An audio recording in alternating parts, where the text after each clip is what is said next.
Hablemos de Manuela Sáenz, pero no como la amante de Simón Bolívar o como la libertadora del Libertador, sino como la incansable luchadora por la libertad que demostró ser desde sus primeros años. Como quien conocemos mejor a una heroína de la historia latinoamericana y el contexto de la región durante la lucha por la independencia. Manuela Sáenz de Vergara y Aispuro nació en Quito en 1797. Fue hija legítima de un oficial del ejército español y desde ahí ya rompía las normas sociales de la época, pues a pesar de ser hija ilegítima, recibió una educación de calidad por parte de su madrastra, de las monjas conceptas y en el monasterio de Santa Catalina de Siena, un tipo de educación que se impartía solo a las mujeres de las familias más importantes de la ciudad. Esta educación en filosofía, literatura y ciencias sociales hizo nacer en ella ideas muy contrarias a la de la época virreinal, en la que las mujeres tenían tres roles: hija, esposa o madre, debiendo ser guiadas siempre por un hombre, su padre o su esposo, por considerarse inherentemente inferiores. Y tan fuerte era esta visión que incluso Manuela a sus 20 años aceptó casarse en un matrimonio arreglado por su padre, con un médico inglés mucho mayor que ella, a pesar de que su espíritu se oponía rotundamente a esta idea. Y es que en esa época, cuando una mujer se casaba, otorgaba todos sus derechos económicos, políticos, sociales y culturales a su marido, pero era lo que toda mujer debía realizar para sobrevivir en esa sociedad. Por eso Manuela cedió a los deseos de su padre y contrajo matrimonio. Pero su búsqueda de libertad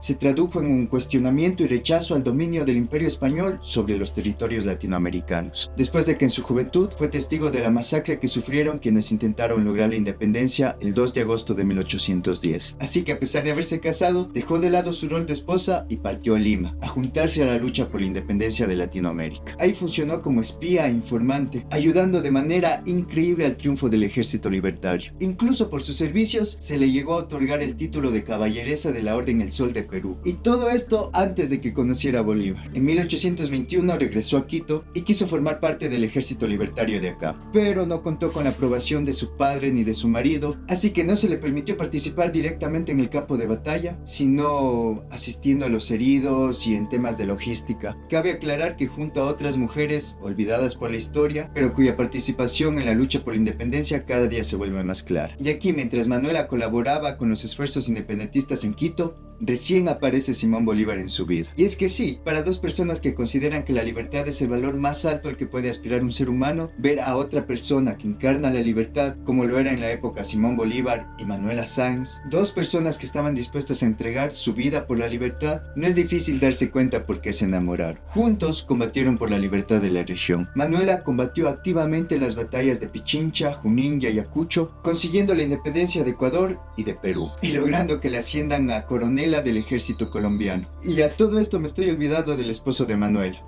así como ella se olvidó de él. En varias cartas él le pedía que regresara, pero ella se negaba, porque estaba en el lugar en el que ella sentía que debía estar. Y con esto se ganó el odio y desprecio de toda la sociedad de la época, porque en ese entonces, a pesar de que ella era de cierta manera admirada dentro del ejército, era tratada como loca e incluso como sucia por el resto de la sociedad, pero a ella solo le importaba seguir sus ideales. Y al final lo lograron. Toda la región consiguió su libertad, más o menos. La cosa es que todos estos territorios ahora libres conformaron la República de Colombia, o la Gran Colombia como la conocemos hoy en día. Y Manuela, claro, se fue a Bogotá junto con Bolívar a disfrutar juntos de lo que consiguieron, pero esa gloria duró muy poquito. Y es que los caminos de la libertad siempre se enredan con los caminos del poder, porque muchas veces se ha demostrado que para conseguir libertad necesitas poder, y para obtener poder tienes que pisotear a mucha gente quitándole su libertad. Y por eso en esa gran patria libre de Colombia muchos empezaron a sentirse oprimidos. Cada región exigía la independencia que le habían prometido, pero Bolívar, la figura más grande del movimiento libertario,